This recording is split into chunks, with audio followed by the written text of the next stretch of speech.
We explore Panama. Sunrise paints the... I almost made a huge mistake moving to Panama, a life-altering, financially catastrophic mistake.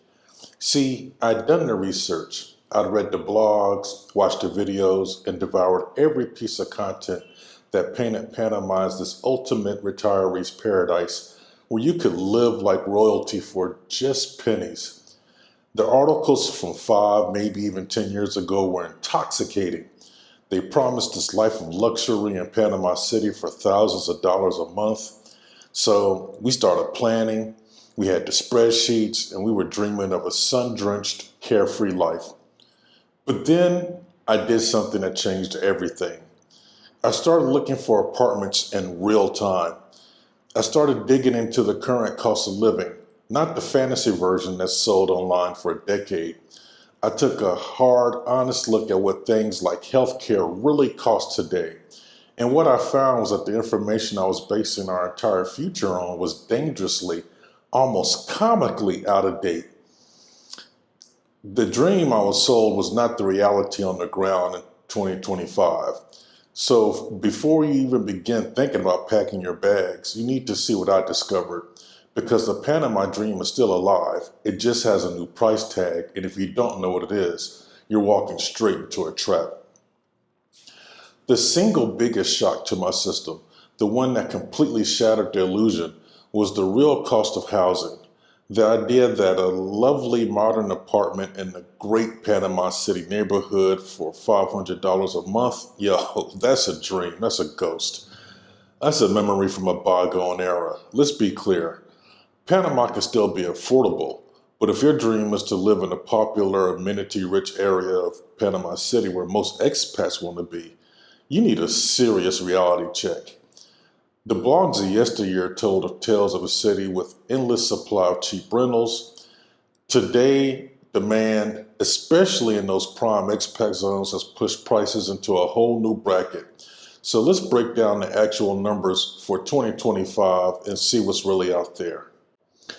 First, let's talk about the neighborhoods you've probably heard of. San Francisco, for example, is a bustling, central spot with amazing restaurants and shops.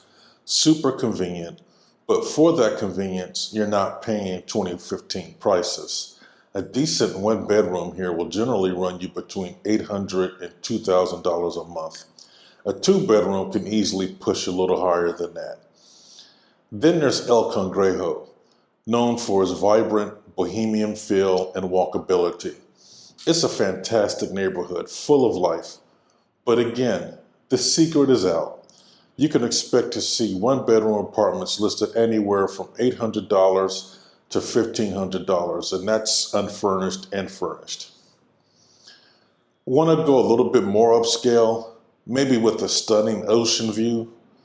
Let's look at Costa del Este or Punta Pacifica. These are modern, beautiful neighborhoods that feel a lot like parts of Miami. They've got the luxury high-rises, top-tier amenities, and a very comfortable lifestyle. But that lifestyle comes at a cost. In Punta Pacifica, a one-bedroom can start at $1,500 and climb to $2,500 or more. Costa del Este is right there with it, a magnet for professionals and families looking for modern comforts with rents to match. A single person should probably plan on spending between $2,000 and $2,500 a month for a comfortable life in these parts of Panama City, though you might find deals if you hunt. Even the historic and charming Casco Viejo, a UNESCO World Heritage Site, isn't a budget destination.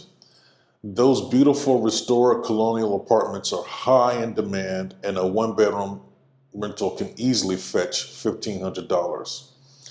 Now, after hearing those numbers, you might be feeling a little discouraged. Don't be.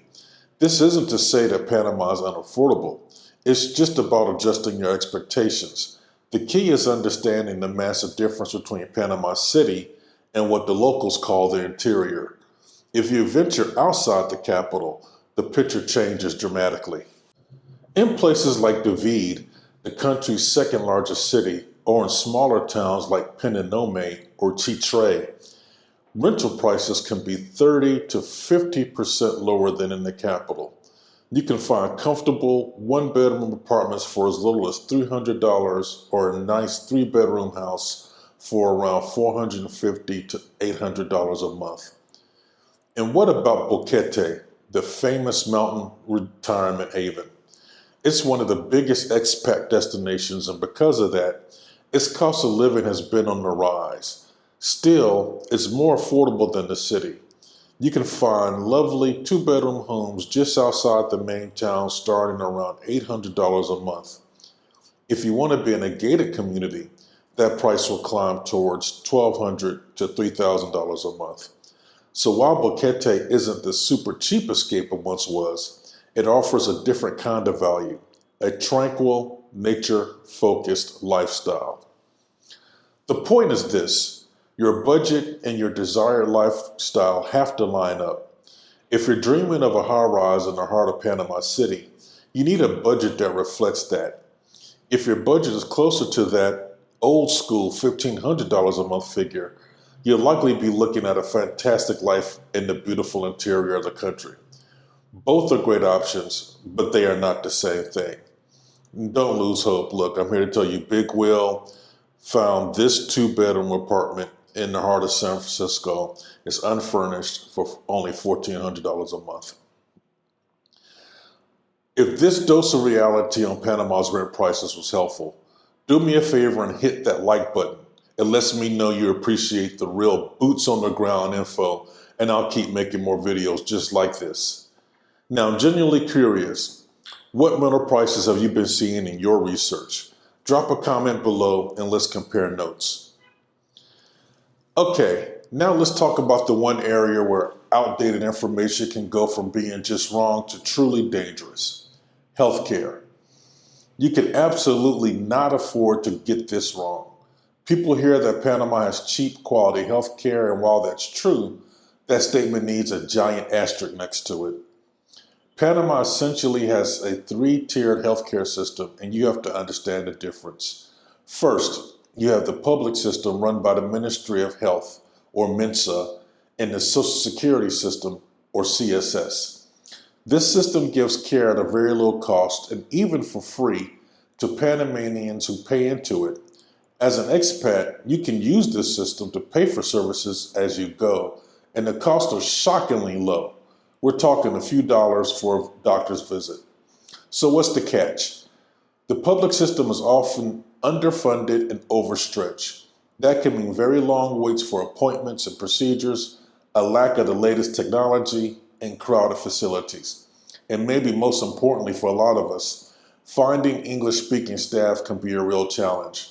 That's a huge barrier when you're trying to figure out what's going on with a medical issue. This brings us to the second tier, the private healthcare system. This is what most expats use. Panama City, and to a lesser extent, David, has some truly world-class private hospitals. Hospital Punta Pacifica in the city, for instance, is the only hospital in Central America affiliated with the prestigious Johns Hopkins Medical International. In these places, you'll find modern equipment, highly trained and often U.S. educated doctors who speak fluent English, and a level of care that's on par with what you would find in the U.S. or in Europe. The care is excellent, but it's not free. A visit to a specialist in the private system might cost you $50 or $60, and major procedures can run into the thousands and tens of thousands of dollars. This is why the third tier is the most important part of the equation for any expat: private health insurance. It is an absolute non-negotiable. You have to get a comprehensive private or international health insurance plan before you move. Relying on the public system isn't a realistic strategy for most of us, and paying for private care out of pocket can simply wipe you out financially. Local private plans can cost between $100 and $175 a month, while more comprehensive international plans can be anywhere from $150 to $500 monthly, depending on your age and what you need covered. This has to be in a line item in your budget. No excuses. Alrighty, so now you got a roof over your head and your health care is covered. What about, well, life? Yeah, your daily choices will make or break your budget.